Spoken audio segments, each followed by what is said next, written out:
Assalamualaikum warahmatullahi wabarakatuh. Perkenalkan nama saya Amanda Diantika Filania dari NIM G00251123 dari kelompok A9. Di sini saya akan menjelaskan tentang Truncus encephalitis, nervi cranialis, dan circulus arteriosus Wilson pada blok 2.3 sistem neuroendokrin dan indera khusus pada anatomi.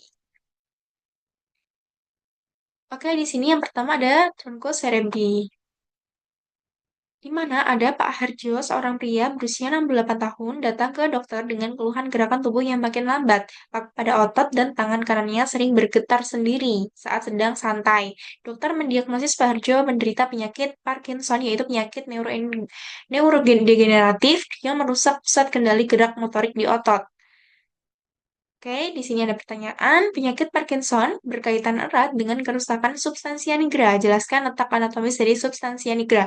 Untuk pertanyaan yang kedua, substansia nigra adalah bagiannya dari sistem ganglia basalis. Jelaskan struktur anatomi apa saja yang menyusun ganglia basalis. Kemudian, substansia nigra berada di area batang otak. Jelaskan secara berurutan anatomi penyusun batang otak. Atau truncus encephalitis. Nah, di sini yang pertama ada letak substansia nigra. Substansia nigra itu adalah nukleus motorik yang terbesar atau yang besar dan terletak di antara tegmentum dan crus cerebri. Warnanya yang gelap nih, warnanya kan gelap nih, itu karena adanya pigmen melanin yang terkandung di dalam badan sel saraf. Nah, substansia nigra sendiri itu dia tuh merupakan komponen yang penting pada sistem motorik karena dia tuh memiliki hubungan ekstrapiramidal dan memiliki hubungan dengan ganglia basalis. Nah, dia juga terdiri dari dua pars, yaitu ada pars compacta dan pars reticularis. Nah, pada pars compacta sendiri itu dia tuh berpigmen atau neuronnya itu berpigmen pada neuron melanin. Nah, pigmen ini tuh hasil sambungan pembuatan dopamin. Nah, dopamin ini itu fungsinya pada lintasan dopaminergik nigrostriatal. Nah, yang kedua ada pars reticularis. Dia terletak di sebelah ventral pars compacta dan mengandung neuron yang tidak berpigmen. Nah, substansia nigra ini sendiri, dia kan yang hitam ini. Nah, dia itu membagi dua jadi screw cerebri pars anterior dan tegmentum pars posterior nih. Dia membagi crus cerebri dan tegmentum mesenteric. Nah, kemudian penyusun ganglia basalis. Ganglia basalis itu merupakan kumpulan nukleus subkortikal yang berperan dalam pengaturan gerakan tonus otot dan kontrol motorik. Nah, struktur penyusunnya sendiri itu meliputi nukleus caudatus, kemudian putamen, kemudian globus pallidus, itu ada globus pallidus externa, globus pallidus interna. Kemudian ada subthalamic nucleus dan substantia nigra itu ada dua tadi, ada pars compacta dan pars reticularis.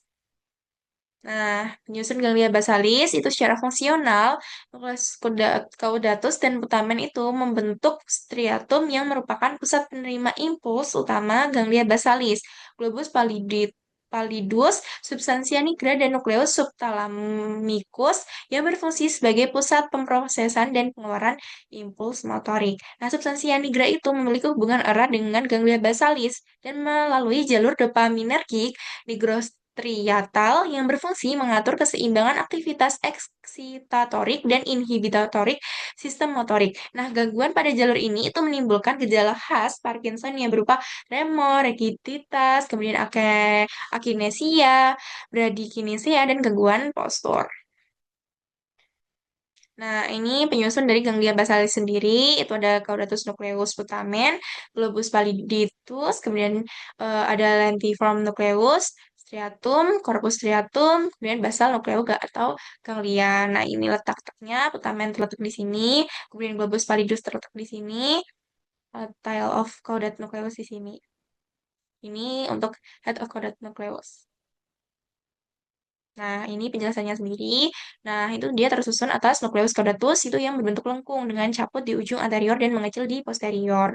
Itu terbagi menjadi dua, yaitu caput nukleus caudatus dan cauda nukleus caudatus. Yang kedua ada nukleus lentiformis, itu terdiri dari dua bagian juga, ada putamen dan globus pallidus. Kemudian yang ketiga ada corpus nukleus amygdaloideum. Kemudian yang keempat ada claustrum. Nah, ini tuh dia lamina grincia tipis yang di antara putamen dan insula. Ini ada penyusun ganglia basalis. Bisa kita lihat. Itu ada body, kemudian ini ada kepalanya. Kena ini ada level of station above itu ada yang A dan ada yang B.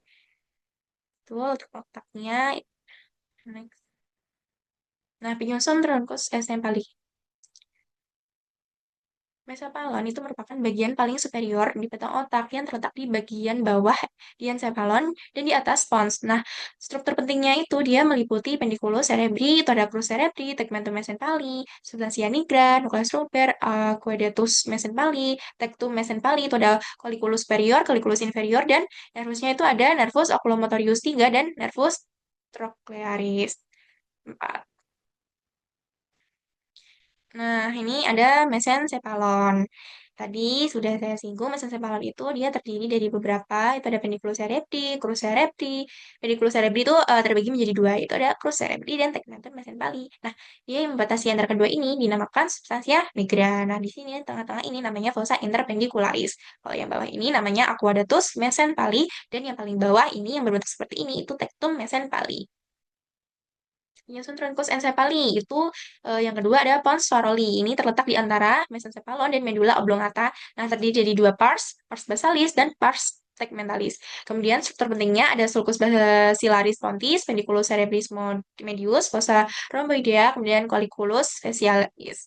Nah, nervus cranialis ini dia yang berhubungan dengan pons itu ada tiga, ada nervus ada empat, ada trigeminus 5, nervus abducens 6, kemudian nervus facialis 7, kemudian ada vestibulocochlearis nervus 8. Ini ada pons faroli letaknya di tengah sini. Nah, ini pons paroli sendiri. Ini yang ditunjuk ada pars tegmentalis pontis dan facies dorsalis medulla oblongata.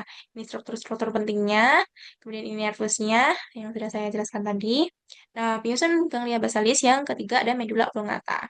Itu merupakan bagian paling inferior di batang otak yang bakal berlanjut menjadi medulla spinalis, dan ini struktur pentingnya ada piramis, Degustatio pyramidum oliva, kemudian sulcus perileovarius, kemudian sulcus posteriorleovarius. Kemudian ada medula oblongata, itu mesencephalon. Nah, ini tampak ventralnya, ini ada oliva. Kemudian ini ada sulcus ventrolateral, visura mediana anterior. Ini nervus 6. Nah, ini medula oblongata, ini tampak depan dan ini tampak belakang dorsal atau depan ventral. Ini pada aspek eksternal atau superficialis. Medula oblongata, ini mesencephalon nih, tampak dorsal di mana ada pendiculus. Ini ada trigonum nervi hipoglossi, ada trigonum nervi vagi, area postrema, kemudian ada obex. Nah, ini ada truncus cerebri. Truncus cerebri ini dia terbagi menjadi tiga, ada mesencephalon, pons faroli, medula oblongata. Letaknya di sini mesencephalon, pons, dan medula oblongata.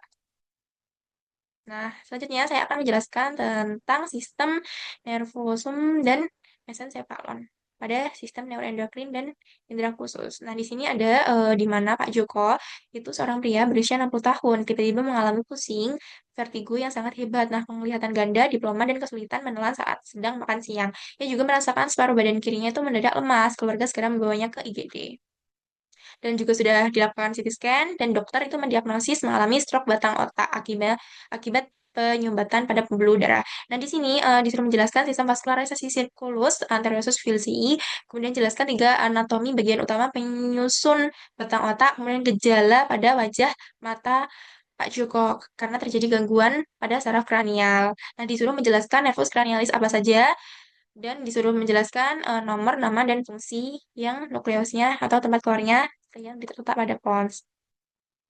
Nah, yang pertama ada circulus vilcii. Circulus anterior vilcii itu merupakan anastomis arteri yang terletak di dasar otak yang berfungsi menyediakan sirkulasi kolateral apabila terjadi gangguan aliran darah pada salah satu pembuluh darah serebral. Itu ada komponen anterior dan komponen lateral. Nah, kemudian ada juga komponen posterior. Kalau komponen anterior itu ada arteria cerebri anterior kanan, arteri cerebri anterior kiri, kemudian arteri communicans anterior, kemudian ada arteri carotis internal kanan, arteri carotis internal kiri. Nah, pada posterior itu ada komunis posterior kanan, arteri komunis posterior kiri, arteri cerebri posterior kanan, dan arteria cerebri posterior kiri. Nah, arteri cerebri posterior itu berasal dari percabangan arteri basilaris, sedangkan arteri basilaris itu terbentuk dari penyatuan kedua arteri vertebralis. Ini ada circulus Wilsii, ini ada arteri cerebri anterior, interna, cerebri medial, comunicas posterior, cerebri posterior, basalis, cerebralis. Nah, kemudian ada circulus LCI, ini bisa dilihat. Dan ada anterior, cerebelli, ada middle cerebri, posterior, anterior, posterior, superior cerebral, ada basilar, ada anterior, inferior cerebral, dan ada labirin. Ini ada circulus LCI juga, ada posterior, inferior cerebral, dan posterior pons. Oke, selanjutnya ada penyusun batang otak, itu ada mesencephalon.